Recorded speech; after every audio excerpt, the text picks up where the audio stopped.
तो good evening everyone. Welcome to the trade hub plus. So आज हम पढ़ने वाले हैं लेसन नंबर 9, जो कि है एलटीएफ कंफर्मेशन एंट्री मॉड्यूल। अब मैं थोड़ा आपको रिकैप करवा दूं, बिकॉज हमारी प्रीवियस मीट लास्ट वीक को हुई थी, तो इन बिटवीन गैप में आपको थोड़ा रिवाइज रिवाइज करवा दूं, रिकैप करवा दूं चीज़ों को कि हम कहाँ तक पहुंचे हैं इस एसएमसी के सफर में। तो इस रोड मैप पे हम अब तक आए हैं एलटीएफ कंफर्मेशन एंट्री मॉड्यूल। लेकिन प्रीवियस के जो सारे पार्ट्स है वो रिलेट करते हैं इस लेसन से। ठीक है, तो सबसे पहले हमने जो देखा था वैलिड पुलबैक आइडेंटिफिकेशन, जिससे हमें इम्पल्स एंड करेक्शन को अच्छे से मार्क करने में आसानी हुई। अब जब इम्पल्स और करेक्शन हमें अच्छे से मार्क करने आ गया, तो उसके बिहाफ पर उसके जरिए हमने क्या देखा, what is an inducement. So inducement का एलिमेंट हमने यूज किया, क्योंकि वैलिड पुलबैक भी एलिमेंट है, इंड्यूसमेंट भी एलिमेंट है। ये दोनों मिलाकर हमने इन दोनों के मदद से एक प्रोसीजर कंप्लीट की, जो कि थी स्ट्रक्चर मैपिंग की प्रोसीजर। तो उस स्ट्रक्चर मैपिंग से हमें मेजर स्ट्रक्चर का हाई एंड लो कंफर्म कराने में मदद हुई इन दो एलिमेंट से। अब हमारे पास स्ट्रक्चर मैपिंग की प्रोसीजर कंप्लीट हो गई है। अब इस स्ट्रक्चर मैपिंग की प्रोसीजर हमें क्यों करनी होती है, क्योंकि हमें एक डीलिंग रेंज, मतलब जो बायर्स और सेलर की डीलिंग की जो रेंज है, वो हमें पता करने के लिए valid high and valid low confirm करना होता है। और उसे हम लोग कह सकते हैं मेजर इंपल्स हमें कंफर्म करनी होती है, ताकि जब करेक्शन आए तो मेजर इंपल्स के लेग में कौन से ऐसे इंस्टीट्यूशनल पॉकेट्स है जहां से न्यू इंपल्स की शुरुआत हो सकती है, उन लोकेशंस के लिए हम लोग वेट करते हैं। और उन लोकेशंस को मार्क करने के लिए फिर हमने स्ट्रक्चर मैपिंग के ट्रेड प्लान करने के लिए तीन एलिमेंट देखे थे। फर्स्ट था हमारा ऑर्डर फ्लो। अब ऑर्डर फ्लो में हमें पता चलता है कि हैंड कैसे एक्सचेंज होते हैं ऑर्डर्स के, बायर्स और सेलर्स का मीटअप, और हैंड एक्सचेंज लेवल और हैंड एक्सचेंज प्राइस क्या होती है। तो ऑर्डर फ्लो की शुरुआत कि in a bullish market last selling move before the buy is your order flow. अब इस ऑर्डर फ्लो का शुरुआती पॉइंट कौन सा है। सो लास्ट सेलिंग मूव का हाईएस्ट पॉइंट, जहां से सेलिंग मूव की शुरुआत हुई है, वो ऑर्डर फ्लो का वो जो पॉइंट है, वो जो प्राइस है, that is the hand exchange price, कि बायर्स और सेलर का हैंड एक्सचेंज होने वाली वो प्राइस है।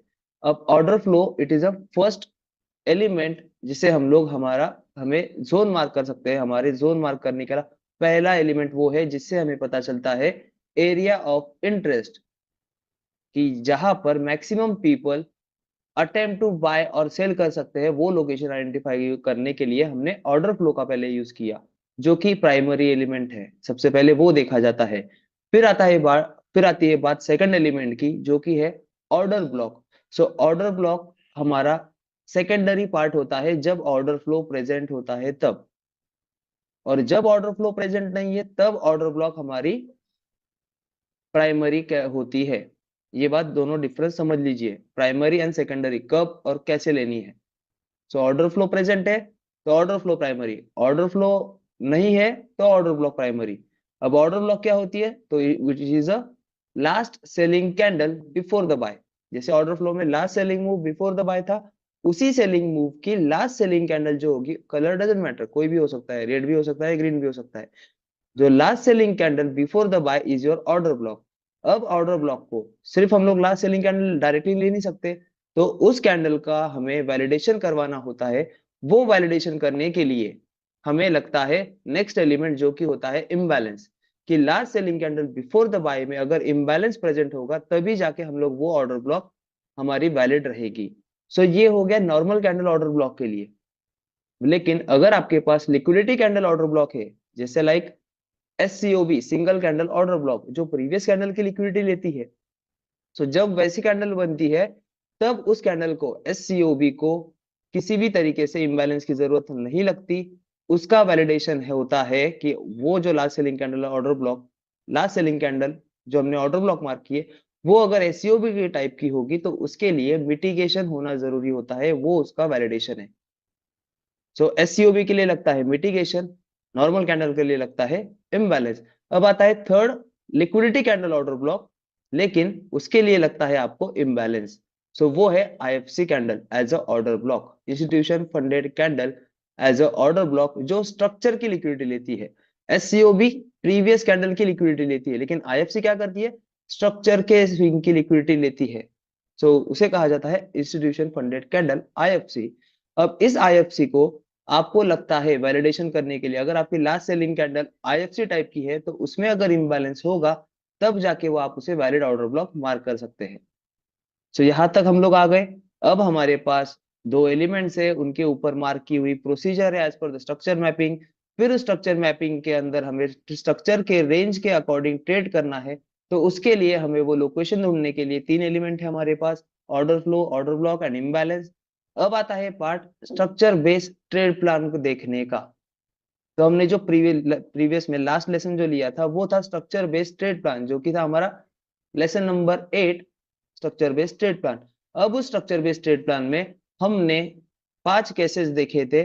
उन केसेस में हमने देखा था कि बिलो द इंड्यूसमेंट हमारे पास फर्स्ट जो ऑर्डर ब्लॉक होती है, ऑर्डर फ्लो और ऑर्डर ब्लॉक जो होती है वो होती है डिसीजनल, कि वहां पर हमें कंफर्मेशन ऑफ रिजेक्शन चाहिए होता है इन द फॉर्म ऑफ एससीओबी और आईएफसी। तभी जाके हम लोग डिसीजनल जोन में डिसीजनल एंट्री ले सकते हैं बाय द कंफर्मेशन ओनली। फिर आता है लो के पास, जो हमारे पास लास्ट सेलिंग कैंडल और last selling move before the buy, और उस लास्ट सेलिंग मूव के अंदर last selling candle before the buy होगी, वो हमारी जो ऑर्डर ब्लॉक है उसे कहेंगे हम लोग as a extreme order block, और ऑर्डर फ्लो को कहेंगे एक्सट्रीम पीयूआई। सो अगर प्राइस में ऑर्डर फ्लो बचा है और तो हमें प्राइमरी किसे लेना है, ऑर्डर फ्लो को, ऑर्डर ब्लॉक को सेकेंडरी। और अगर आपके प्राइस में ऑर्डर फ्लो कुछ भी नहीं बचा, सो आपके पास किसे प्राइमरी लोगे, ऑर्डर ब्लॉक को। सो डायरेक्टली क्या बनेगी आपकी डीओबी और ईओबी, बिलो द इंड्यूसमेंट। सो इस तरीके से हमने extreme structure based trade plan के एंट्री प्लान जोन मार्किंग देखी थी, डीओबी और ईओबी। और उसमें हमने देखा था कि डीओबी पर दो टाइप्स की एंट्री होती है। वो दो टाइप्स की एंट्री मतलब क्या, फर्स्ट एंट्री उसी टाइम फ्रेम की एससीओबी बने या आईएफसी बने, तब जाके हम वहां पर कंफर्मेशन ऑफ रिजेक्शन लेंगे और वहां पर इंटर करेंगे विद दैट एसएल। और सेकंड टाइप ऑफ एंट्री होती है डिसीजनल पर, वो होती है एलटीएफ कंफर्मेशन एंट्री मॉड्यूल, जो कि हमारा आज का लेसन है। फिर आती है बात एक्सट्रीम ऑर्डर ब्लॉक पर। सो इन दोनों एंट्रीज के अलावा एक एंट्री एक्सट्रीम ऑर्डर ब्लॉक पे ऐड होती है, जो कि होती है डायरेक्ट एंट्री उसी जोन की और उसी जोन का स्टॉप लॉस। इस तरीके से डिसीजनल पर दो टाइप्स ऑफ एंट्री, एक्सट्रीम पर थ्री टाइप्स ऑफ एंट्री। सो ये एंट्रीज लेना इंडिविजुअल चॉइस है, जिसको जितना समझ आता है या जितना वो फ्लेक्सिबल होता है, स्पीड अप होता है, उस तरीके से वो अपनी चॉइसेस की एंट्रीज ले सकते हैं। सो इनमें मेन पार्ट जो था हमारा, कि हमने एंट्रीज देख लिया कितने टाइप्स की, क्या टाइप्स की। अब उनमें जो वाला पार्ट है एलटीएफ कंफर्मेशन एंट्री मॉड्यूल, इसका इस्तेमाल किया जाता है टू इंक्रीज योर आरआर। 10 में से आपके 5 एसएल भी गए तो भी आपके स्टॉप लॉसेस छोटे होते हैं, आरआर बड़ा होता है। इसीलिए एलटीएफ एंट्रीज को प्रीफर किया जाता है to increase your lot size on a particular zone. तो वो आरआर कैसे करना है, आरआर को कैसे इंक्रीज करना है, ये इसका स्पेशलिटी है, और इस स्पेशलिटी को आज हम पढ़ने वाले हैं। ठीक है। सो ये हो गया आपका overall recap of lesson number 8 तक का, जिसमें हमने फ्लो वाइज, फ्लो चार्ट के अकॉर्डिंग स्टेप बाय स्टेप आगे बढ़े एसएमसी की जर्नी में। अब आता है एलटीएफ कंफर्मेशन एंट्री मॉड्यूल। इसका मेन मोटिव है to increase your RR, risk to reward. अगर आपके पास 25 या 30 पीप का एसएल है तो आपकी लॉट साइज रिड्यूस हो जाती है, बढ़ जाती है, सॉरी रिड्यूस हो जाती है ड्यू टू 30-40 पीप एसएल। लेकिन अगर यही एसएल अगर आपका 10 पीप का, 10 पीप नहीं कह सकते हम लोग, ऑर्डिनरी 10 से 15 पीप्स या 20 पीप का एसएल अगर आपको मिलता है, तब आप वहां पर बड़ी लॉट साइज इंक्रीज कर सकते हो। ऑर्डिनरी अगर हम लोग 0.10 डाल रहे हैं 40 पीप के एसएल के लिए, तो अगर हमें 20 पीप का एसएल मिल रहा है तो हम लोग डबल लॉट साइज कर सकते हैं, मतलब 0.10 के दो एंट्रीज या 0.20 की एक एंट्री। इस तरीके से तो एसएल कम करने के लिए ये प्रोसीजर को यूज किया जाता है। सो अब ये जो प्रोसीजर है वो आपको कहाँ कहाँ पर एंट्रीज देती है। सो फर्स्टली जो आता है आपका structure based trade plan. Structure based trade plan में आपके पास POI as a order flow होता है, ओबी आपको पता ही है एज अ डीओबी और ईओबी होती है। वही से ही second type of trade plan होता है, जो कि होता है session liquidity based trade plan. उसमें भी हमारे पास सेम प्रोसीजर जो स्ट्रक्चर बेस में हम लोग यूज करते हैं, इंड्यूसमेंट के नीचे डिसीजनल एंड एक्सट्रीम, वही प्रोसीजर सेशन लिक्विडिटी बेस, बस हमें क्या चेंज कर दिया, क्राइटेरिया चेंज कर दिया। As per the sessions high low हम लोग वहां पर स्ट्रक्चर मैपिंग करेंगे और ट्रेड प्लान स्ट्रक्चर मैपिंग के अकॉर्डिंग ही रहेगा, हमारा स्ट्रक्चर मैपिंग का जो रूल्स है उसके अकॉर्डिंग ही रहेगा।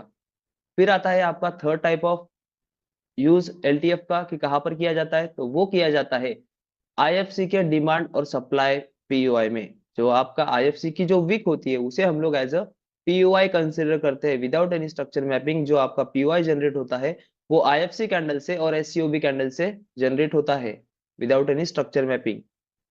तो उस पीओआई में प्राइस ने लिक्विडिटी ग्रैब करने के बाद अगर आपके लिए एलटीएफ कंफर्मेशन एंट्री मॉड्यूल बना के रखा है, तो उस ऑर्डर ब्लॉक पर हम लोग, या उस ऑर्डर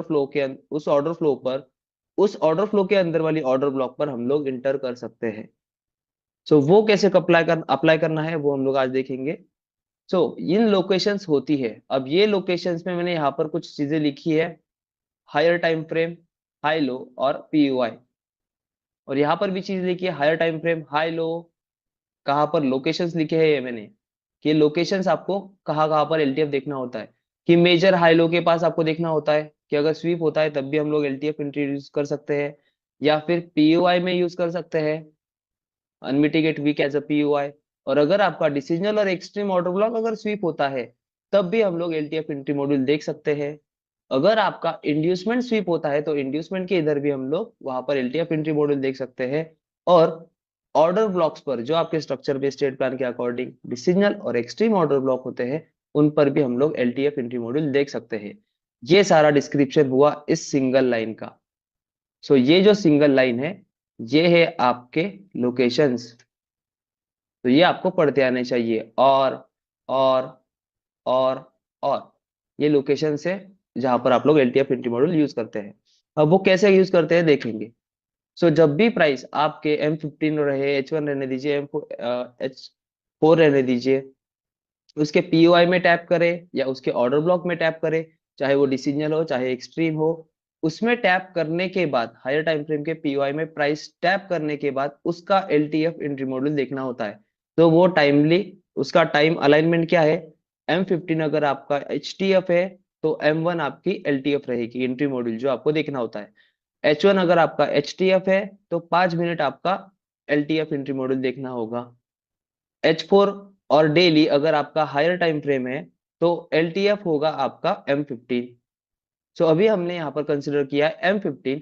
सो इस M15 के पीओआई में जब प्राइस टैप करे तो वहां पर हम लोग 1 मिनट पर शिफ्ट होते हैं। जैसे यहाँ पर टैप हुई तो हम लोग तुरंत 1 मिनट पर शिफ्ट हो गए, और 1 मिनट पर हमें देखना होता है कि first internal pull back, first observation point होता है आपका फर्स्ट इंटरनल पुल बैक। जैसे हम लोग अब तक कह रहे थे कि first internal pull back as a inducement देखते हैं हम लोग, बट जब भी प्राइस पीओआई में टैप होती है, ये बात को याद रखिए, प्राइस जब भी किसी आपके पीओआई में टैप करती है तब first internal pull back as a inducement ना लेते हुए directly change of character consider किया जाता है। So this is your first observation point in LTF. तो ये पहला पॉइंट है जो आपको ऑब्जर्व करना होता है एलटीएफ में। सो फर्स्ट ऑब्जर्वेशन पॉइंट देख लिया, फर्स्ट इंटरनल पुल बैक ये है, तो इसे चेंज ऑफ कैरेक्टर मार्क कर लिया। अब ये जब लिया जाता है तब आता है आपका step by step second point, कि इसके बाद चेंज ऑफ कैरेक्टर तो हो गया तो डायरेक्टली इंटर करेंगे क्या, नहीं। तो अभी कंप्लीट एलटीएफ फॉर्मेशन नहीं हुआ है। कंप्लीट एलटीएफ फॉर्मेशन कब होता है, तो हम लोग स्टेप बाय स्टेप जा रहे हैं। First step, first observation point ये, उसके अंदर फिर सेकंड स्टेप क्या होती है कि ये चेंज ऑफ पैटर्न कर दिया है, तो अभी हमें देखना है कि प्रीवियस पुल बैक के नीचे ये सारे वैलिड पुल बैक्स है, ड्राइंग्स में सारे वैलिड पुल बैक्स है, ये आपको बता दे रहा हूं पहले ही, कि ये प्रीवियस पुल बैक के इधर प्राइस ने अगर स्वीप किया है या क्लोज किया है। अगर यहाँ पर क्लोज किया होगा तो आपको फिर इंड्यूसमेंट की जरूरत पड़ेगी। सो इंड्यूसमेंट अभी यहाँ पर कहाँ पर है, चेंज ऑफ कैरेक्टर करने के बाद प्राइस में इंड्यूसमेंट कहाँ पर है, यहाँ पर। तो इसके नीचे तो कोई ऑर्डर ब्लॉक ही नहीं है, तो आपकी एंट्री बनेगी क्या, नहीं बनेगी। तो अभी आपको क्या लगेगा, ये सेकंड ऑब्जर्वेशन पॉइंट इंपॉर्टेंट है कि यहाँ पर प्राइस ने क्लोजर दिया है। अब इस क्लोजर के बाद सेकंड ऑब्जर्वेशन पॉइंट, उसके बाद आता है डिपेंडेंट थर्ड पॉइंट।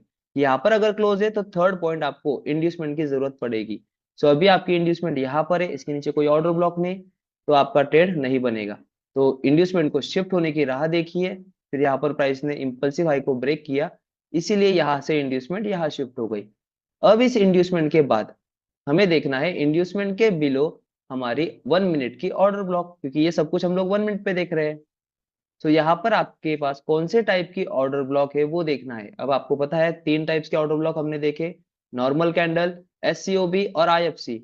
सो यहाँ पर देखेंगे हम लोग last selling candle before the buy आपके कौन से टाइप की है, तो वो टाइप देख के उसका वैलिडेशन क्या लगेगा, नॉर्मल कैंडल को इम्बैलेंस, एससीओबी को मिटिगेशन और आईएफसी को इम्बैलेंस, उस तरीके से उसे वैलिड करवाइए और उस ऑर्डर ब्लॉक को मार्क करिए।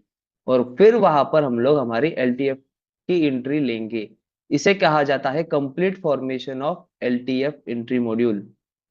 सो इनमें से कोई भी एक पॉइंट अगर स्किप रहता है, स्किप होता है, तो हम लोग ट्रेड बनाएंगे ही नहीं एलटीएफ में। अगर यहाँ पे एक भी पॉइंट स्किप हो गया, मतलब चेंज ऑफ कैरेक्टर ही नहीं किया, तो आपका एलटीएफ बनेगा ही नहीं। अगर यहाँ पर क्लोज किया है और इंड्यूसमेंट के नीचे कोई ऑर्डर ब्लॉक ही नहीं है, मतलब यहाँ पर इंड्यूसमेंट के नीचे कोई ऑर्डर ब्लॉक ही नहीं, तो आपका ट्रेड बनता ही नहीं, क्योंकि 1 2 3 हो गया लेकिन आपके पास ऑर्डर ब्लॉक ही नहीं है, फोर्थ एलिमेंट। और जब आपके पास इंड्यूसमेंट शिफ्ट हो जाए और नीचे अगर कोई ऑर्डर ब्लॉक नहीं रहेगी, तो क्या करेंगे, तब हम लोग स्ट्रक्चर बेस्ड ट्रेड प्लान के जो हमने 5 केसेस देखे थे, उन पर से हम लोग यहाँ पर प्रोबेबिलिटी गेस करेंगे। तो जो हमने स्ट्रक्चर बेस्ड ट्रेड प्लान पे जो 5 केसेस देखे हैं, वो 5 केसेस यहाँ पर भी अप्लाई होते हैं। जैसे अगर प्राइस ने यहाँ पर लो कंफर्म किया है, फिर यहाँ पर ये इंड्यूसमेंट लेने के बाद हाई कंफर्म किया है, तो आपके पास आ गई आपके स्ट्रक्चर मैपिंग के स्ट्रक्चर बेस्ड ट्रेड प्लान की प्रोसीजर, कि इस रेंज में इंड्यूसमेंट के नीचे आपके पास कोई ऑर्डर ब्लॉक नहीं, तो प्राइस क्या कर सकती है, इंड्यूसमेंट लिक्विडिटी। सो ये प्रोबेबिलिटी आपको उन 5 केसेस से आती है। ठीक है, अब ऑर्डर ब्लॉक ना रही, तो अब ऑर्डर ब्लॉक है हमारे पास, इसलिए वैलिड है। इंड्यूसमेंट के नीचे क्लोजर मिला और एक्सट्रीम पर आया और प्राइस ने मूव दिया। तो इस तरीके से यहाँ पर first observation point, first internal pull back. Second observation point, previous pull back, change of character से पहले वाला प्रीवियस पुल बैक कौन सा, ये प्रीवियस पुल बैक के नीचे क्लोजर है, इसीलिए इस इंड्यूसमेंट की जरूरत पड़ी है। अब आता है change of character with inducement हुआ ये। अब change of character without inducement कैसे होता है, तो यहाँ पर हमारा same repeat procedure, first observation point change of character, second observation point previous pull back के नीचे देखेंगे। यहाँ पर अगर प्राइस क्लोज की जगह लिक्विडिटी ग्रैब करती है, यहाँ पर अगर लिक्विडिटी ग्रैब करती है प्रीवियस पुल बैक की, तो यहाँ पर आपको इंड्यूसमेंट की जरूरत नहीं पड़ेगी, क्योंकि इंड्यूसमेंट कंसिडर किया जाता है, हमने व्हाट इज एन इंड्यूसमेंट में देखा, as per the structure mapping के लिए यूज किया जाता है। और सेकंड क्या था, बिल्डअप पॉइंट फर्स्ट था, second point entry point. So entry part के लिए उसे यूज किया जाता है, लाइक एन इंड्यूसमेंट यहाँ पर एंट्री पॉइंट है, ये ले जाने के बाद ही हम लोग एंट्री करेंगे। So inducement as a liquidity use होता है। सो इसीलिए यहाँ पर लिक्विडिटी ऑलरेडी ग्रैब है प्रीवियस पुल बैक के यहाँ पर 1 मिनट पर, तो आपकी लिक्विडिटी ग्रैब है, तो आपको इंड्यूसमेंट की जरूरत पड़ेगी क्या, नहीं। तब आप लोग डायरेक्टली यहाँ पर जो ऑर्डर ब्लॉक बनी होगी प्रॉपर वैलिडेशन के साथ, वहां पर आप लोग वहां पर ट्रेड प्लान कर सकते हो। यहाँ पर प्रॉपरली आप लोग ट्रेड प्लान कर सकते हो for the new break of structure again. ठीक है, सो इन दोनों में बस यही डिफरेंस है, change of character with inducement और change of character without inducement. Main point है ये लिक्विडिटी ग्रैब और मेन पॉइंट है ये क्लोजर, कि जो डिसाइड करता है इंड्यूसमेंट लेनी है या नहीं लेनी है। इतना सिंपल और इजी वे है। अब ये प्रीवियस पुल बैक देखने में लोगों की गलती होती है, तो हम लोग एग्जाम्पल पर आएंगे तो वो चीज क्लियर करेंगे। ठीक है, ये क्लियर है सब लोगों को चीज। दो 1 या 2 मिनट के लिए मैं रुकता हूँ, इस फिगर को देख के अपने पॉइंट्स क्लियर कर लीजिए, आंखों से देख लीजिए कि हमें क्या देखना होता है।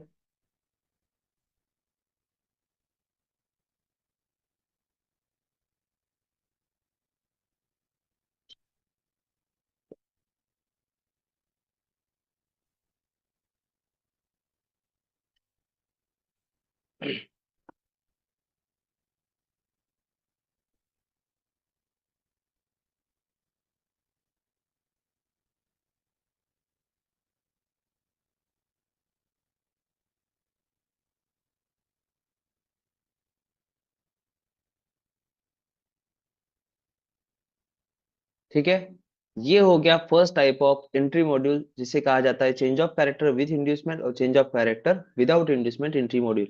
और यही अगर आपने मास्टर कर लिया, तो आपको वो फ्लिप एंट्री मॉड्यूल की जरूरत ही नहीं। क्योंकि उसमें कुछ ज्यादा डिफरेंस नहीं होता है। ठीक है, वो भी बता देता हूँ क्योंकि एज पर द सिलेबस आपको वो दिखाना भी जरूरी है। सो फ्लिप एंट्री मॉड्यूल जिसे कहा जाता है S2D और D2S, इस एंट्री मॉड्यूल में क्या होता है, सेम, बस थोड़ा स्लाइट डिफरेंस है। जैसे हम लोग जब भी प्राइस POI में टैप होती है तो फर्स्ट इंटरनल पुल बैक देखते हैं यहाँ पर। सो this is your change of character point. अब ये करने से पहले यहाँ पर अगर प्राइस में एक ऑर्डर ब्लॉक रही, एक ऑर्डर ब्लॉक रही एज अ सप्लाई, इसे हम लोग मार्क करेंगे एज अ सप्लाई। अब यहाँ पर चेंज ऑफ कैरेक्टर के यहाँ पर फर्स्ट ऑब्जर्वेशन पॉइंट के यहाँ पर अगर आपके पास कोई ऑर्डर ब्लॉक होगी और वहां पर प्राइस आने के बाद, उस ऑर्डर ब्लॉक पर प्राइस आने के बाद अगर यहाँ पर रिएक्शन देती है, अब यहाँ पर इस रिएक्शन वर्डिंग का मतलब समझ लीजिए। रिएक्शन देना मतलब वैलिड पुल बैक जनरेट करना। ठीक है, वैलिड पुल बैक जनरेट करना, इनसाइडेड कैंडल से रिएक्शन नहीं चलेगी यहाँ पर वैलिड पुल बैक होना चाहिए तभी उसे रिएक्शन माना जाएगा। तो सप्लाई के ऊपर प्राइस जब टैप करके रिएक्शन करती है और इस सप्लाई को ब्रेक कर देती है, तब जाके बनता है आपका supply to demand entry module. अब इसके लिए भी आपके पास ऑब्जर्वेशन पॉइंट्स है। जैसे फर्स्ट ऑब्जर्वेशन ये पॉइंट, सेकंड आपकी प्रोसीजर है कि सप्लाई पे वैलिड पुल बैक रिएक्शन मिले और उस वैलिड पुल बैक रिएक्शन के बाद प्राइस सप्लाई को ब्रेक करे, तब जाके आपको आना है थर्ड पॉइंट पर कि यहाँ पर प्रीवियस पुल बैक के यहाँ पर हमें देखना है।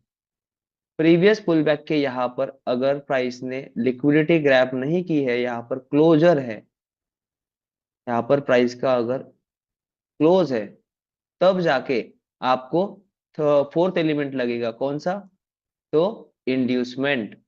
सो ये ब्रेक तो कर दिया सप्लाई, तो हम लोग क्या डायरेक्टली यहाँ पर बाय बाय करेंगे क्या, इसे ब्रेक करने वाला ये डिमांड डायरेक्टली बाय करेंगे क्या, नहीं। हमें बाय कब करना है, जब इंड्यूसमेंट टेकन आउट हो, क्योंकि यहाँ पर प्राइस का क्लोजर है। ठीक है, डायरेक्टली बाय यहाँ पर नहीं कर सकते, फिर ये एज अ लिक्विड पॉइंट बनेगा आपका इंड्यूसमेंट, और इंड्यूसमेंट के नीचे आपको देखनी होगी order block as a demand area. ठीक है, अब इसके नीचे जो आपके पास ऑर्डर ब्लॉक रहेगी, उस ऑर्डर ब्लॉक पर हम लोग बाय करेंगे विद दैट SL, और इसे ही कहा जाता है supply S2D, supply to demand. Supply पे टैप हुई, सप्लाई को ब्रेक किया, ब्रेक करते वक्त प्रीवियस पुल बैक के इधर क्लोजर है, इसलिए इंड्यूसमेंट की जरूरत पड़ेगी। फिर इंड्यूसमेंट के नीचे आपके पास जो डिमांड ऑर्डर ब्लॉक है उस पे हम लोग बाय करेंगे। ये सिंपल एंड साफ। अब इसमें अगर हमने ये सप्लाई और डिमांड के ब्रैकेट निकाल दिए, निकाल दिए, तो ये कौन से टाइप का एंट्री मॉड्यूल हो गया, सो ये हो गया आपका change of character with inducement entry module. इसीलिए बस पहला वाला एंट्री मॉड्यूल ही समझ लिए, तो आगे के इसको ज्यादातर यूज भी नहीं करते हम SMC में। इसे हायर टाइम फ्रेम के लिए यूज करते हैं, मतलब H1 का S2D या D2S इस तरीके से। बट LTF में अगर आपने ये काम कर दिया, change of character with inducement और विदाउट इंड्यूसमेंट, विथ इंड्यूसमेंट और विदाउट इंड्यूसमेंट समझ लिया, तो इसे क्या कहेंगे, बस CHoCH with flip entry module. बाकी rules and regulation same, change of character with inducement में यही ऑर्डर ब्लॉक आ रही है, और S2D entry flip entry module में भी यही डिमांड ऑर्डर ब्लॉक आ रही है, तो चेंज तो कुछ भी है ही नहीं। ठीक है, इसलिए change of character with inducement और विदाउट इंड्यूसमेंट एंट्री मॉड्यूल को मास्टर करिए। तो यहाँ पर बात आ गई कि S2D इस तरीके से बना। अब आता है सेकंड, इसी में ही, कि जब प्राइस लिक्विडिटी ग्रैब करती है, जैसे फर्स्ट ऑब्जर्वेशन पॉइंट से जाएंगे, ये आपका चेंज ऑफ कैरेक्टर पॉइंट, इस चेंज ऑफ कैरेक्टर पॉइंट के पास है आपके पास एक सप्लाई एरिया, इस सप्लाई एरिया पे प्राइस टैप हुई, इस पर टैप हुई, सॉरी इस पॉइंट पे मुझे आपको बताना रह गया कि जब प्रीवियस कैंडल के प्रीवियस पुल बैक के इधर क्लोजर होता है, तब आपको इस वाले हाई का ब्रेकेज नहीं चाहिए, इस वाले हाई का ब्रेकेज नहीं चाहिए, आपको ब्रेकेज चाहिए ये पूरे सप्लाई एरिया का, जब यहाँ पर क्लोजर हो तब। ठीक है, ये बात याद रखिए। अब यहाँ पर चेंज ऑफ कैरेक्टर का पॉइंट है, वहां पर एक ऑर्डर ब्लॉक है, सप्लाई ऑर्डर ब्लॉक, और वहां पर प्राइस टैप करके रिएक्ट करती है, और रिएक्ट करने के बाद अब आपको यहाँ पर का ब्रेकेज नहीं चाहिए, आपको इसी का ब्रेकेज चाहिए। क्यों, क्योंकि प्रीवियस पुल बैक के नीचे प्राइस ने लिक्विडिटी ऑलरेडी ग्रैब की है। यहाँ पर अगर लिक्विडिटी ऑलरेडी ग्रैब हो, प्रीवियस पुल बैक के यहाँ पर लिक्विडिटी ऑलरेडी ग्रैब हो, तो प्राइस में इस सप्लाई एरिया का ब्रेकेज नहीं चाहिए हमें। जो रिएक्शन का स्विंग बना है, उस रिएक्शन का स्विंग का ब्रेक होते से ही हम लोग डायरेक्ट एंट्री कर सकते हैं विद दैट इसे ब्रेक करने वाली ऑर्डर ब्लॉक का। हम लोग डायरेक्टली एंट्री कर सकते हैं, क्यों? क्योंकि यहाँ पर लिक्विडिटी ऑलरेडी ग्रैब है। सो फर्स्ट ऑब्जर्वेशन पॉइंट, ये सप्लाई चेंज ऑफ करेक्टर वाला पॉइंट। सेकंड ऑब्जर्वेशन पॉइंट, यहाँ पर pull back reaction. Third observation point, previous pull back के नीचे स्वीप है। फिर जाके हमें पता चला कि विदाउट इंड्यूसमेंट हम लोग डायरेक्टली एंट्री कर सकते हैं। ठीक है, यहाँ पर भी first observation point,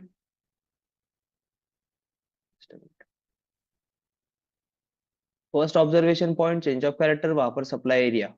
second observation point, इस सप्लाई एरिया पर reaction as in the form of valid pull back. Third, ये वाला प्रीवियस पुल बैक के इधर क्लोजर, उससे डिसाइड होता है विथ इंड्यूसमेंट लेना है या without inducement demand area mark करना है। सो इस तरीके से हम लोग supply to demand S2D entry module देखते हैं। S2D, supply to demand. ठीक है, इसे अगर उल्टा कर दूं तो यही आपको सेलिंग साइड में भी डिमांड टू सप्लाई, तो यहाँ पर क्या लिख के आएगा, D2S, डिमांड बिकम सप्लाई, और सेम रूल्स एंड रेगुलेशन रहेंगे। ठीक है, सो एग्जाम्पल की ओर आते हैं तो आपको ये चीजें क्लियर रहेगी। और रही बात, ये एंट्री मॉड्यूल पे इतना फोकस नहीं किया तो भी चलेगा, क्योंकि ये ऑटोमेटिकली इंक्लूड किया जाता है जब आप ये समझ लेते हो कि इन्वेस्टमेंट कब लेनी है कब नहीं। तो ये observation point. So let's get back to the example, तो हम लोग इस चीज को अच्छे से और समझ पाएंगे in the form of visualisation.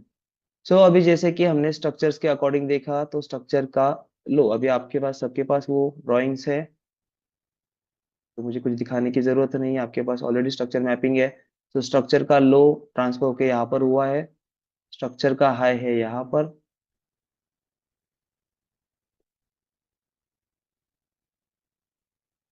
यहाँ पर हुआ है आपका break of structure,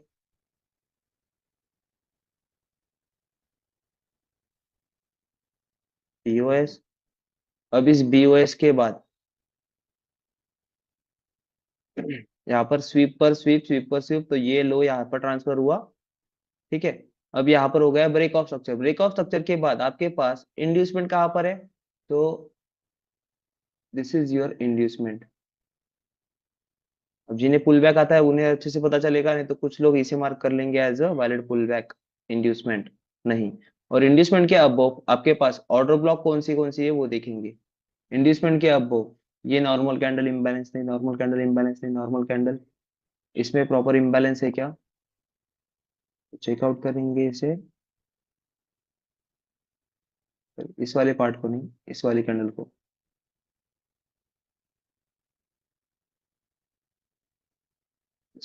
mandate on कर लेता हूँ।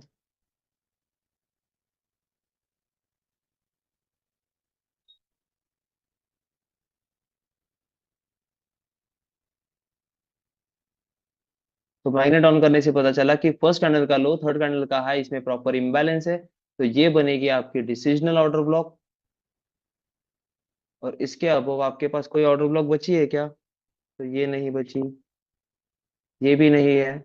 तो यहाँ पर इंड्यूसमेंट के अबव और हाई के पास आपके पास एक ही ऑर्डर ब्लॉक है, तो इसे हम लोग कंसिडर करेंगे एज अ DOB नहीं, EOB, एक्सट्रीम ऑर्डर ब्लॉक। ठीक है,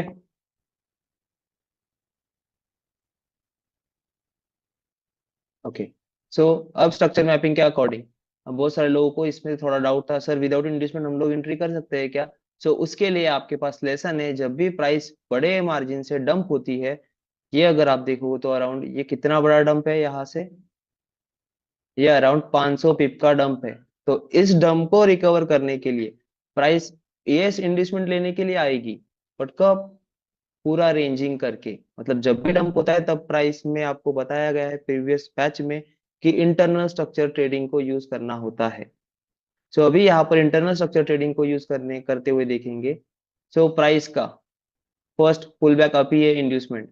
अब यहाँ तक प्राइस का अप्रोच जाना है तो यहाँ पर हम लोग इंटरनल स्ट्रक्चर यूज कर सकते हैं। सो इंटरनल में क्या करना है, बस वही प्रोसीजर, इंड्यूसमेंट। तो यहाँ से सिंगल लेग प्राइस गई, इंड्यूसमेंट यहाँ पर, फिर इम्पल्सिव हाई ब्रेक हुआ। अब ये ऑपोजिट साइड के इंड्यूसमेंट में मार्क कर रहा हूँ, करेक्शन लेग वाला, ठीक है। ये इम्पल्सिव हाई ब्रेक हुआ, इंड्यूसमेंट यहाँ पर। यहाँ पर चेक करेंगे तो अब कुछ लोगों को गलतियां निकालने की, यहाँ पर हाई नहीं ब्रेक हुआ है तो ये वैलिड पुल बैक नहीं है। सो यहाँ पर अगेन यहाँ पर ब्रेक हुआ तो इंड्यूसमेंट यहाँ पर, फिर अगेन इंड्यूसमेंट यहाँ पर, यहाँ से सिंगल लेग पुल बैक, पहले हाई लिया फिर लो लिया, ठीक है। सो ये आपकी इंड्यूसमेंट प्राइस की।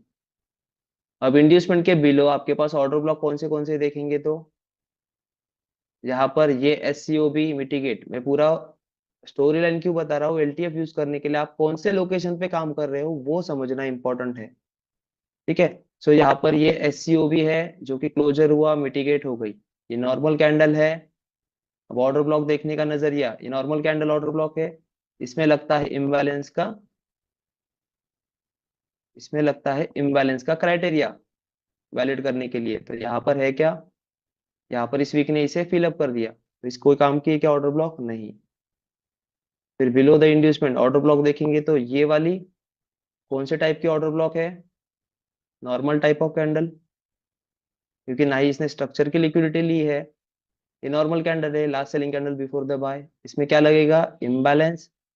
तो प्रॉपर इम्बैलेंस है तो ये बनेगी आपकी डिसीजनल ऑर्डर ब्लॉक, डीओबी। अब ये डीओबी यहाँ पर है।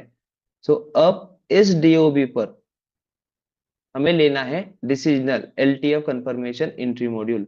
सो अभी डीओबी और ईओबी भी मार्क करके रखते हैं। तो ईओबी यहाँ पर डिसीजनल के बाद मैं प्रैक्टिस करवा के ले रहा हूँ आपसे, समझिए। ये सिंगल लेग ड्रॉप है यहाँ से यहाँ तक, तो लास्ट सेलिंग कैंडल कौन सी है, ये वाली। क्या ये ऑर्डर ब्लॉक मार्क कर सकते हैं, नहीं, क्योंकि ये इसका मिटिगेशन, मिटिगेशन नहीं कैसे कहेंगे इसे, इसका इम्बैलेंस, फर्स्ट का हाई थर्ड का लो, इम्बैलेंस फिलअप हो गया है। फिर कहां पर जाएंगे, इस वाली कैंडल पर। तो कौन से टाइप की कैंडल है ये, नॉर्मल कैंडल, प्रीवियस कैंडल की लिक्विडिटी ग्रैब ही नहीं की है, प्रीवियस कैंडल ये है। अब इसके बाद इसमें इम्बैलेंस नहीं है तो इस कैंडल पर आएंगे, यस। सो इस कैंडल को हम लोग क्या मार्क कर सकते हैं, एज एक्सट्रीम ऑर्डर ब्लॉक, ठीक है। तो दिस इज योर ईओबी। अब आपके पास इंटरनल स्ट्रक्चर ट्रेडिंग के लिए रेंज है, ये डीओबी पर या इस ईओबी पर। अब हमें क्या लेना है वहां पर, LTF confirmation entry module. So firstly यहाँ पर देख लेते हैं फिर आपको आगे का बताता हूँ। So here you have the replay.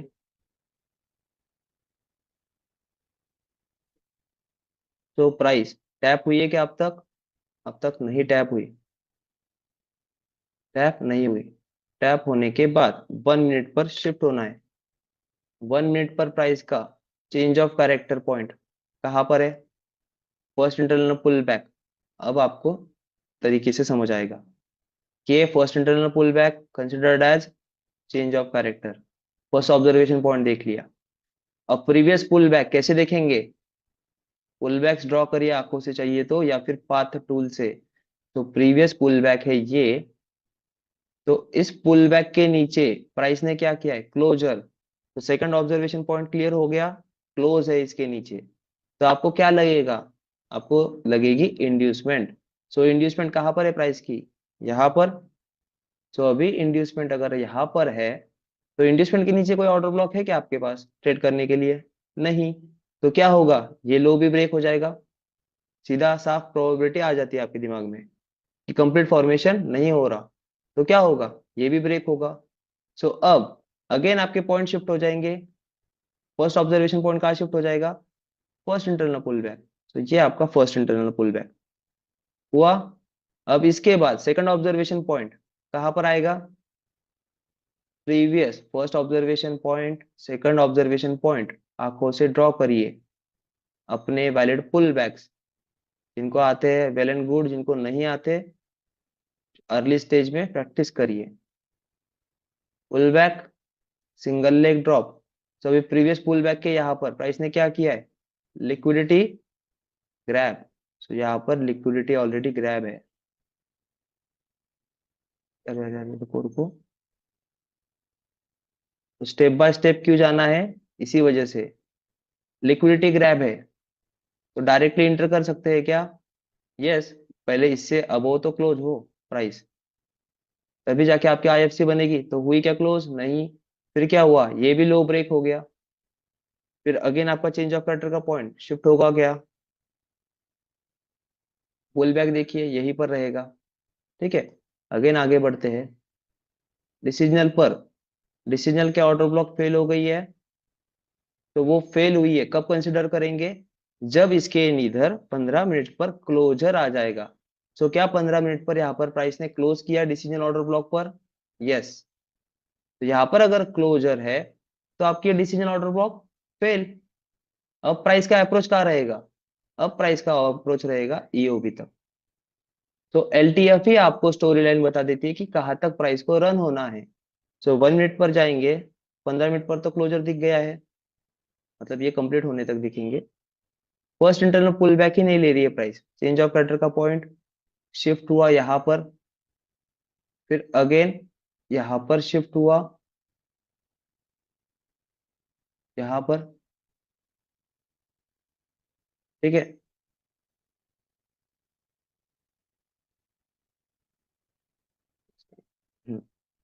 Change of character, pull back के नीचे देखिए क्या हो गया है, क्लोजर, सॉरी, ये pull back.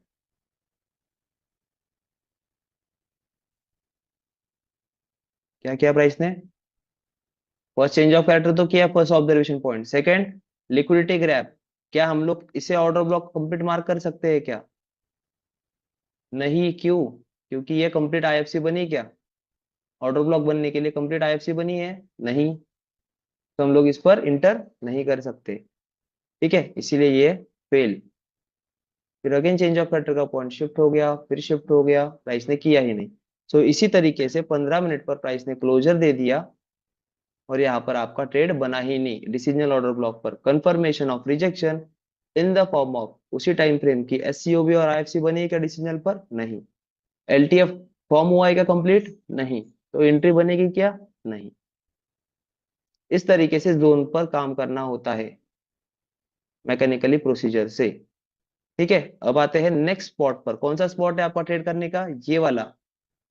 So let's see price क्या करती है यहाँ पर आने के बाद, क्योंकि एक्ट करना है हमें, मार्केट जैसा एक्ट करेगा वैसे ही रिएक्ट करना है। अपने मन में ऑलरेडी प्रिडिक्शन बना के नहीं रखने हैं, जैसे एक्ट करेगा वैसे। अब ईओबी पर आ गई एक एंट्री, आपका एक एसएल गया। एज पर द हम लोग क्या करते हैं, as per the structure based trade plan, internal structure based trade plan, EOB है तो डायरेक्ट एंट्री, एक डायरेक्ट एंट्री होती है, एक डायरेक्ट एंट्री फेल हो गई। ठीक है, अब आता है पार्ट आपको समझने का इस लाइन को। तो इस लाइन में क्या क्या लिखा गया है, कौन पढ़ के बता सकता है इस लाइन के एरियाज, क्योंकि एक्सपेक्ट आपसे है, समझना आपको है। सो इस लाइन का डिस्क्रिप्शन कौन दे पाएगा कि हमारे लोकेशंस क्या क्या होने चाहिए।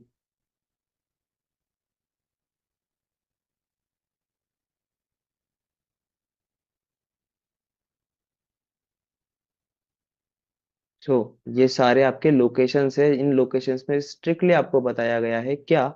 तो मैं पढ़ के समझाता हूँ फिर से, क्योंकि जब तक समझता नहीं तब तक आगे चीजों में जाने का कुछ भी मतलब नहीं है। सो फर्स्ट है आपका हायर टाइम फ्रेम का, जो आपका हाई लो होता है, जैसे M15 हम लोग हायर टाइम फ्रेम पकड़ लेते हैं। सो M15 का मेजर हाई मेजर लो आपका लोकेशन है, वो अगर स्वीप होता है तो क्या करोगे, एलटीएफ यूज करोगे, पीओआई और पीओआई स्वीप। अब यहाँ पर आपके इसमें पीओआई कौन सी है, कौन सी है पीओआई, यहाँ पर तो ऑर्डर फ्लो कुछ भी नहीं है। अभी देखेंगे तो ऑर्डर फ्लो आपका ये वाला है, last selling move before the buy is your order flow, समझ लेंगे हम लोग इसे पीओआई। अब इस पीओआई में हमारे पास क्या है, ओबी। ठीक है, तो क्या पीओआई स्वीप हुआ है क्या? नहीं। क्या स्वीप हुआ है? Order block. तो हमने यहाँ पर लोकेशन लिखी है पीओआई। पीओआई तो स्वीप नहीं हुआ, ऑर्डर फ्लो मतलब स्वीप नहीं हुआ है। इंड्यूसमेंट नहीं। फिर क्या स्वीप हुआ है? ऑर्डर ब्लॉक, आपके डिसीजनल हो या एक्सट्रीम हो। तो ये है आपकी लोकेशंस। तो इन लोकेशंस में एक ही लाइन में लिखा हो, बस आपके दिमाग में प्योरली फिट बैठना चाहिए चीज। सो आपके पास है लोकेशन एलटीएफ यूज करने के लिए? यस। सो प्राइस ने क्या किया है यहाँ पर? ऑर्डर ब्लॉक की क्या की है? Liquidity grab. अब इस लिक्विडिटी ग्रैब में हम लोग क्या देखेंगे? एलटीएफ। सो 1 मिनट पर जाएंगे और 1 मिनट पर सेम प्रोसीजर अप्लाई करेंगे। आपको दिख गया एक्सट्रीम ऑर्डर ब्लॉक की लिक्विडिटी ग्रैब हो गई है। सो लिक्विडिटी ग्रैब करने के बाद फर्स्ट ऑब्जर्वेशन पॉइंट एलटीएफ के लिए आपका first internal pull back as a change of character, as a change of character. फिर second observation point previous pull back. Again बताता हूं फिर से, लोगों को यही नहीं समझ रही ये line previous pull back. Previous pull back मतलब क्या? नॉर्मली प्रीवियस कौन सा पुल बैक है आपका? यही वाला। तो इसके नीचे क्या है? क्लोजर या स्वीप। सो ये आपका सेकंड ऑब्जर्वेशन पॉइंट है प्रीवियस पुल बैक। तो प्रीवियस पुल बैक समझ आया अभी? मैंने प्रीवियस स्ट्रक्चर कहा क्या? स्ट्रक्चर की लिक्विडिटी कही क्या? नहीं, मैंने क्या कहा? Previous pull back. तो प्रीवियस पुल बैक के नीचे क्या है? लिक्विडिटी ग्रैब है या क्लोज है? तो यहाँ पर है क्लोज। सो फिर सेकंड ऑब्जर्वेशन पॉइंट हो गया। अब थर्ड ऑब्जर्वेशन पॉइंट आपको लगेगा क्या? यस, इंड्यूसमेंट लगेगी। सो इंड्यूसमेंट कहाँ पर है? यहाँ पर। This is your inducement. अब इंड्यूसमेंट के नीचे आपके पास कोई ऑर्डर ब्लॉक है क्या? नहीं है। तो आपका एलटीएफ कंप्लीट फॉर्मेशन हुआ है क्या? 1 2 3। लेकिन फोर्थ वाला लोकेशन ही नहीं, मतलब ऑर्डर ब्लॉक ही नहीं है। सो वेट करेंगे। तो लेट्स सी प्राइस क्या करती है। प्राइस ने क्या किया? पुल बैक किया, इंपल्सिव हाई को ब्रेक किया। इसका मतलब इंड्यूसमेंट को क्या किया? शिफ्ट किया यहां से इस पुल बैक पर। अब हम लोग देखेंगे तो इंड्यूसमेंट शिफ्ट हो गई 1 2 3। अब फोर्थ लोग ऑब्जर्वेशन पॉइंट है क्या आपके पास? तो इंड्यूसमेंट के बिलो आपके पास ऑर्डर ब्लॉक है क्या? यस। कौन सी वाली? ये last selling candle before the buy. ये वाली कौन से टाइप की है? एससीओबी। एससीओबी टाइप है। तो जिसे क्या कहेंगे हम लोग? Extreme order block. तो इंड्यूसमेंट और एक्सट्रीम ऑर्डर ब्लॉक है आपके पास। तो यहाँ पर प्रोबेबिलिटी आपके अकॉर्डिंग टू द केसेस क्या बनेगी? प्राइस इंड्यूसमेंट लिक्विडिटी बनाती है तब भी हम लोग ट्रेड कर सकते हैं। फिर प्राइस इंड्यूसमेंट के नीचे क्लोज भी करती है तो हम लोग एक्सट्रीम ऑर्डर ब्लॉक पर ट्रेड करेंगे। सो लेट्स सी प्राइस क्या करती है। तो प्राइस ने क्या किया? इंड्यूसमेंट के नीचे क्लोज किया, मतलब प्राइस को कहाँ जाना है? एक्सट्रीम ऑर्डर ब्लॉक तक। तो फिर हम लोग वेट करेंगे for the extreme order block to tap. So price extreme order block पर आई। यहाँ पर हम लोग स्टॉप लॉस रखेंगे स्विंग पकड़ के। अब मैं ऐसा नहीं कहूंगा कि 5 पिप और 10 पिप का एसएल लो। नहीं, स्प्रेड वगैरह कैलकुलेट करके आपका मिनिमम एसएल 15 से 15 पिप होना चाहिए। ये 5 पिप और 10 पिप वाले इसमें कुछ नहीं होता। फिर आपका स्प्रेड के साथ एग्जैक्ट कट टू कट यहाँ पर रखते हुए एसएल, तो क्या हो जाता है? प्राइस यहाँ पर ही रहती है। कहाँ पर? प्राइस यहाँ पर ही रहती है अराउंड, यहाँ पर ही रहती है। फिर भी आपका ये टाइट एसएल उड़ जाता है। और प्राइस अगर यहाँ पर भी आती है तब भी आपका मतलब यहाँ से इस लो के यहाँ तक रहती है, फिर भी आपका एसएल उड़ जाता है। क्यों? स्प्रेड पकड़ के। इसलिए स्प्रेड पकड़ के मिनिमम आपका गोल्ड में स्प्रेड होना चाहिए 15 पिप। 10 से 15 पिप आपका एसएल होना ही चाहिए।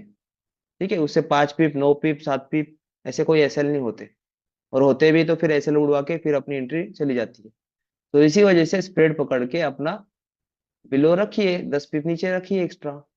ठीक है, उससे क्या हो जाएगा? आपको एग्जिट नहीं हो जाओगे स्प्रेड की वजह से, आपकी एंट्री बनी रहेगी। अब इसका first target new break of structure. ठीक है, second target according to the 15 minute या प्रीवियस स्ट्रक्चर कौन सा है यहाँ पर? वो देखेंगे। तो यहाँ पर इंड्यूसमेंट कहाँ ली गई है, यहाँ पर, इसका मतलब वैलिड हाई ये है, इसके यहाँ पर ऑर्डर ब्लॉक ये। तो second TP will be this order block, first TP this new break of structure. So ये 1 मिनट पर काम है ना हमारा। तो यहाँ पर ईओबी की एंट्री है, first entry direct entry, second entry LTF confirmation entry, first TP ये, फर्स्ट टीपी ये, सेकंड टीपी वो। अब इन दोनों में आपको डिफरेंस दिखेगा। अब इतना लेंदी करके क्यों बता रहा हूँ, क्योंकि आपको डिफरेंस समझ आना चाहिए चीजों का। तो यहाँ पर प्राइस में आरआर कितना है, 10 पिप का एसएल है, मैं 15 पिप कर देता हूँ, ठीक है, कोई दिक्कत नहीं। 15 पिप का एसएल जैसे कहा वैसे ही रखेंगे, कोई दिक्कत नहीं। 15 पिप का एसएल रख दिया। अब इन दोनों एंट्रीज में आपको कैसे ट्रेड करना है according to the risk management, कि यहाँ पर रिस्क कितना है आपका, 15 पिप का। तो आपका ब्रेक इवन किस पे होना चाहिए, 15 पिप पर, बराबर है। तो यहां से 15 पिप कितने हैं, 15 पिप यहाँ पर। तो यहाँ पर आने के बाद आपकी जो एंट्री होगी, जो भी लॉट साइज होगी, आपकी जो भी लॉट साइज होगी, उस लॉट साइज को पार्शियली बुक करना है। मतलब अगर आपने यहाँ पर 0.10 डाला है, 0.10 डाला है, तो 0.05 आप यहाँ पर बुक कर लो, अपने जेब में कुछ डाल लो पैसा, जो ट्रेड लिया है उसका। अब ये जो सेकंड बचा हुआ पार्ट होगा 0.05 का, उसका एसएल यहीं पर रखोगे, कोई ब्रेक इवन करने की जरूरत नहीं, क्योंकि आपके जेब में 0.05 का पैसा आ गया है 15 पिप के अकॉर्डिंग, और 15 पिप के अकॉर्डिंग आपका स्टॉप लॉस जा सकता है।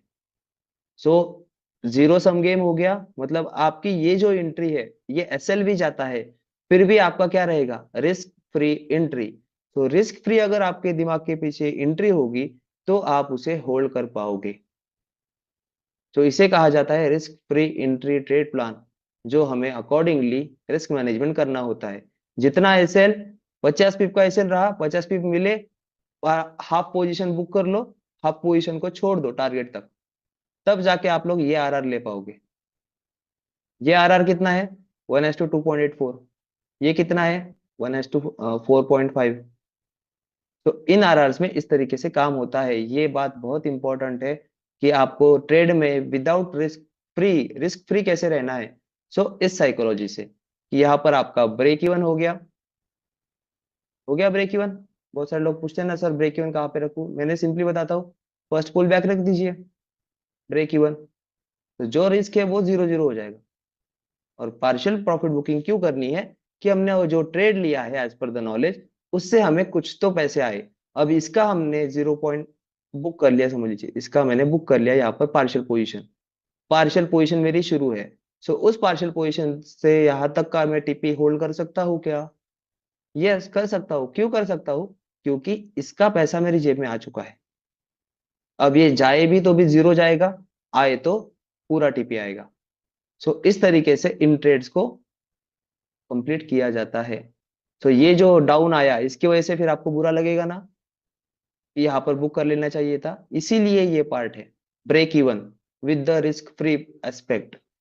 रिस्क फ्री हो जाओगे तो होल्ड करने की ताकत आएगी, ठीक है। लेट्स सी प्राइस क्या करती है, टीपी डन आपका। फिर आप M15 के अकॉर्डिंग उसे होल्ड करना है तो करिए, तो रग रहने दीजिए, ठीक है। इसी तरीके से यहाँ पर भी आपकी एक एंट्री बनती है, और लोकेशन जो बताए हैं उन लोकेशन पर आपको यही अप्रोच रखना होता है, ठीक है। सो इसी के साथ हमारा LTF कंफर्मेशन एंट्री मॉड्यूल का लेसन खत्म होता है। मिलते हैं हम लोग नेक्स्ट लेसन में। Till then good night to all.